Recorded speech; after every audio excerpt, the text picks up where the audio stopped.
Adieu à la poésie. Il est une heure de silence, où la solitude est sans voix, où tout dort, même l'espérance, où nul zéphyr ne se balance, sous l'ombre immobile des bois. Il est un âge où de la lyre, l'âme aussi semble s'endormir, où du poétique délire, le souffle harmonieux expire, dans le sein qu'il faisait frémir. L'oiseau qui charme le bocage, hélas, ne chante pas toujours. À midi, caché sous l'ombrage, il n'en chante de son ramage que l'aube et le déclin des jours. Adieu donc, adieu, voici l'heure, lyre au soupir mélodieux, en vain à la main qui t'effleure, ta fibre encore répond et pleure. Voici l'heure de nos adieux. Reçois cette larme rebelle que mes yeux ne peuvent cacher. Combien sur ta corde fidèle mon âme, hélas, en versa-t-elle que tes soupirs n'ont pu sécher. Sur cette terre infortunée où tous les yeux versent des pleurs, toujours de si près couronnés, la lyre ne nous fut donnée que pour endormir nos douleurs.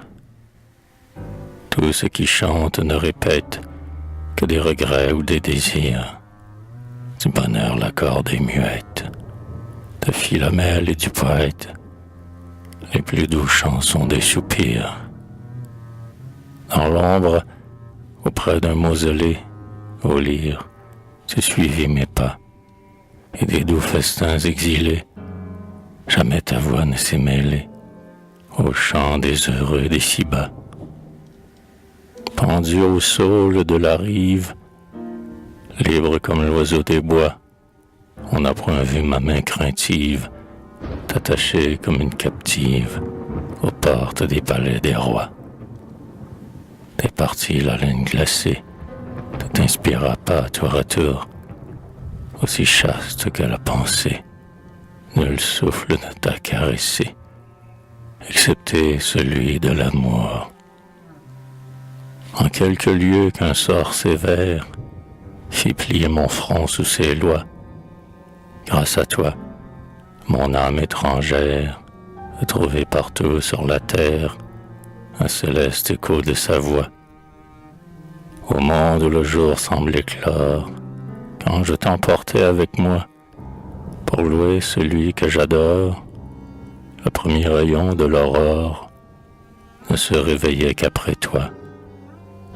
Au bruit des flots et des cordages, au feu livide des éclairs, tu jetais des accords sauvages, et comme l'oiseau des orages, tu rasais l'écume des mers.